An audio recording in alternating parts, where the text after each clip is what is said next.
नमस्कार, मी प्रेरणा. तुम्ही बघताय लट्सअप मराठी. काय बाप्पाच्या दर्शनाला जाताय ना, गोडधोड खाताय ना, उकडीचे मोदक खाताय ना, ते फस्त करताय ना. अरे खा की, चालतंय की. आता चालतंय की म्हटल्यावर कोण? अर्थात राणादा फेवर म्हणजे राणादा म्हणून जो घराघरात पोहोचला, तो अभिनेता हार्दिक जोशी. त्याच्या घरच्या बाप्पाचं दर्शन करण्यासाठी मी इथे आली आणि हार्दिक स्वतः आहे आपल्यासोबत. हाय हार्दिक, कसा आहेस तू? बऱ्याच वर्षांनी भेट होती आपली. अर्थात बाप्पाचं निमित्त आहे. हो, खरंच 2 वर्षानंतर भेट झाली. तर सगळ्यात आधी तुमचे खूप खूप आभार. तुम्ही आमच्या घरी आलात. आणि सगळ्यांना गणपती बाप्पा मोरया मंगलमूर्ती. मोरया. हे उकडीचे मोदक फस्त केलेस की नाही? काही सांगायची गरज नाही आहे खरं तर. म्हणजे गणपती म्हटलं की डाएट नाही, अजिबात नाही. जिम नाही, नाही. सगळंच बंद आहे का? येस 5 दिवस घरी. तर त्यामुळे नक्कीच मोदक म्हणजे जोरदार फस्त केलेले आहेत आणि म्हणजे लिमिटच्या बाहेर फस्त केलेले म्हणजे 2 वर्षाची कसर काढली आहे. म्हणजे विसर्जनानंतर थेट जिम गाठायचंय तुला. विसर्जनाच्या दिवशीच रात्री असेल कदाचित असं मला वाटतं. नाही पण छान वाटतं, नेहमी तुझ्या घरी येतो तर खूप प्रसन्न वाटतं, कारण सगळी घरातली मंडळी आता खूप छान परिचयाची झाली, त्यामुळे दरवर्षी येणं होतं तुझ्या घरी. आणि यावेळी खूप प्रतीक्षा केली आपण 2 वर्ष, आणि त्याच्यानंतर बाप्पाचं दर्शन होतं. पण तुला एक वेळ मिळतोय घरच्यांसोबत, आणि शूटिंग नाही आणि त्या सगळ्या गोष्टी, मित्रमंडळी येत असतात. यंदाचं काय वातावरण? कोणतेच निर्बंध नाही आहेत सणावर? हो, म्हणजे नाही खरंच म्हणजे दरवर्षी आपण बघतो की धावपळ असते. आपण 5 दिवस 6व्या दिवशी जायची परत घाई असते. पण आता तसं काही नाही आहे. सदा मोकळ्या मालिका पण संपलेली म्हणजे तुझ्यामुळे संसारला आणि काय हो ही नुकतीच मालिका आता जस्ट ऑफर गेली. सो ते आहे ती गेली त्यामुळे एक वेळ आहे जरासा. मग घरच्यांना वेळ देतोय, मित्रांना वेळ देतोय. सगळं ते नियोजन केलेलं आहे आता. म्हणजे 5 दिवस घरी. तर प्रत्येक दिवशी कोण कोण येणार, कोण जाणार हे सगळं ठरलेलं आहे आता. आणि मग 5व्या दिवसानंतर सुद्धा थोडासा एक वेळ ठेवलेला आहे. मग त्याच्यानंतर मित्रांबरोबर मजामस्ती करायची. कारण हेच दिवस आहेत आपल्याला पुन्हा लहान होता येतं. त्यामुळे जरा पुन्हा लहान होऊया, मजामस्ती करूया. म्हणून आता जी 5 वर्ष सगळी वाट बघत होते की बाबा हार्दिक नव्हता, हार्दिक नव्हता. सो आता मजा करणार आहे. आणि मला वाटतं यंदाचं वर्ष तुझ्यासाठी खूप खास आहे हार्दिक, कारण अर्थात बाप्पा तर दरवर्षी येतातच, पण यंदाचा गणेशोत्सव पण खास आहे म्हणूयात, कारण बऱ्याच गोष्टी घडत आहेत. छान वाटतंय, कारण तुझा साखरपुडा झाला अक्षय आणि तू. म्हणजे आम्ही तुम्हाला ऑनस्क्रीन बघत होतो, अनेकदा मुलाखतीही केल्यात, आणि तुम्ही एकत्र आल्यानंतर सगळ्यात जास्त म्हणजे तुम्हालाही आहेच तो आनंद, पण तुमच्या सगळ्या चाहत्यांनाही खूप छान आनंद, त्यांच्या प्रतिक्रिया तुला मिळत असतील ना? हो, म्हणजे नेहमी आम्हाला तेच म्हणायचे की नाही आम्हाला असं वाटायचं की तुम्ही दोघं खरोखर नवरा बायको आहात, तुमचंच लग्न झालं पाहिजे. तर मला असं वाटतं की हे सगळं श्रेय प्रेक्षकांचं असेल. कारण आमच्याकडे प्रेक्षक मायबाप म्हणजेच परमेश्वर आहेत. आणि परमेश्वराचे आशीर्वाद लागले म्हणूनच कदाचित आमच्या दोघांचं जमलं आणि कदाचित लग्न होतं. कारण की असा विचारही केला नव्हता. म्हणजे 5 वर्षात जो विचार आला नाही मालिका चालू असताना, जो नंतर आला आणि असं वाटलं की विचारावं. सो विचारलं आणि ते घडून आलं. आणि मला असं वाटतं की खरंच म्हणजे यंदाचा बाप्पा खूप वेगळा असेल, कारण 40वं वर्ष आहे बाप्पाचं यावर्षी घरातलं.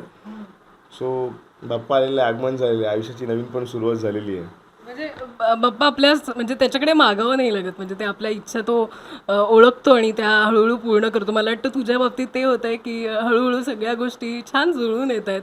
लवकरच तू आणि अक्षय लग्नबंधनात अडकणार आहे, तर त्याची तयारी झाली आहे का? आणि अक्षय येऊन गेली आहे दर्शनाला? नाही नाही येईल असं म्हणजे आहे, सरप्राईज असेल कधी ते पण. कारण की तिच्या घरी सुद्धा 1.5 दिवस गणपती असतो. मी पण जाऊन आलो तिच्या घरी. पण ती येईल म्हणजे ती सांगितलं की येणार आहे म्हणून, कारण तिला सुद्धा बघायचं आहे. आणि मला असं वाटतं की तिला कदाचित मुंबईतला गणेशोत्सव बघायचा. तिने अजूनपर्यंत मुंबईतला गणेशोत्सव बघितला नाही आहे. म्हणजे पुण्यात असल्यामुळे घरातले गणपती, नातेवाईकांचे गणपती. तर यंदा माझ्या का निमित्ताने असे ना ती मुंबईत येणार आहे. सो प्रयत्न आहेत तिचे. म्हणजे घरातले गणपती कसे असतात, कारण आपली पद्धत एक वेगळी असते, प्रत्येकाची एक पद्धत वेगळी असते. सो ती पद्धतसुद्धा बघेल ती, आणि इतर मंडळातले गणपतीसुद्धा बघेल. कारण मुंबईतलं मंडळ म्हणजे धांगडधिंगा असतो. सो त्यामुळे ते तिला बघायचं आहे. ते पण दाखवण्याचा प्रयत्न आहे. मग सगळ्या मंडळात घेऊन जाणारच तू तिला का? शक्यता म्हणजे असं म्हणजे विचार मला असं वाटतं तिथे चाहते बघतील प्रेक्षक, तू तर सेल्फीचा एकदम म्हणजे मुखदर्शन म्हणजे प्रचंड असं लांबूनच बघतं. मला असं वाटतं मुखदर्शन होईल. पण दोघं तुम्ही एकत्र. हो, मग खरं तर हेच प्रेक्षकांचं प्रेम आहे आणि ते तसंच राहू दे हे मी नेहमी बाप्पाच्या आणि प्रार्थना करतो. त्यामुळे बघूया आता काय होतं. पण घरच्यांच्या काय रिॲक्शन्स आहेत, कारण तुम्ही एकत्र आले आणि त्या सगळ्या गोष्टी घडल्या? नाही खरं म्हणजे याच्यामागे त्यांचाच हातभार जास्त असेल. आणि मी सुद्धा असा विचार केला होता. माझी आई म्हणाले की आता बस, आता लग्नाचा विचार केला पाहिजेस तू. तर म्हटलं हो ठीक आहे, बघा काय असेल तर. मग ती म्हणाली की बघ ना एकदा, मला असं वाटतं. कारण ती खूप आधी एकदा मला विचारलेलं की अरे छान मुलगी आहे, तुला काय वाटतं? म्हटलं नाही चांगलीच मुलगी आहे. तर म्हटलं ती मग या डिसेंबरमध्ये 21 ती बोलली की जरा बोलून बघ ना, आता जरा विषय कर लग्नाचे. म्हटलं अरे असं नको, असू दे, आमची मैत्री चांगली राहू दे. मग विचारलं मग तिला. मग तिने जवळजवळ माझ्यामध्ये 4 ते 5 महिने घेतले तिने विचार करायला. आणि मग त्याच्यानंतर तिचा होकार आला. म्हणजे मी होप सोडले होते आता नाही, पण त्याचा होकार आला की हो ओके, म्हणजे असं म्हणता येईल की अरेंज मॅरेजच म्हणता येईल आमचं. घरच्यांनी तो पुढाकार घेतला आणि तुला हो, तर मग मी विचारलं आणि मग त्या गोष्टी सगळ्या हळूहळू घडत गेल्या. किती छान, किती छान. म्हणजे पण अक्षय काही बनवते तिथून बनवून काय पाठवले का उकडीचे मोदक वगैरे? नाही, आता बघूया येताना काय घेऊन येईल किंवा इथे आल्यावर काय बनवेल हे मला काहीच माहित नाही. पण यंदा म्हणजे दरवर्षी आम्ही बघतो खूप छान असं साधं सोपं खूप छान डेकोरेशन असतं, फुलं असतात. आणि हे मला वाटतं हे नेहमीच एक लक्ष वेधून घेणारं असतं की मागे तुम्ही वेगळं असतं हां काही साडीचं मला वाटतं ते दरवेळेस तू केलंयस काय? नाही, म्हणजे मी आणि वहिनीने केलं खरं तर. म्हणजे जो एक पिक्चरचं शूटिंग चालू होतं फिल्मचं, आणि ते गणपतीच्या आदल्या दिवशीच, म्हणजे ज्या दिवशी आगमन करणार त्याच्या आदल्या दिवशी शूटिंग मी थांबवलं की आता आपण नेक्स्ट शेड्यूल नंतर करूया. ते म्हणले ओके आपलं हे शेड्यूल आत्तापर्यंतच आहे. तर मग मी आलो, म्हटलं नाही मला यावर्षी डेकोरेशन करायचं आहे. म्हणजे जवळजवळ 6-7 वर्ष मला डेकोरेशनच करता आलं होतं. मला असं वाटतं 2016 नंतर मी आत्ता डेकोरेशन केलं. म्हणजे 2016मध्ये पण नाही, 2015मध्ये केलं असेल, त्याच्यानंतर आत्ता केलं.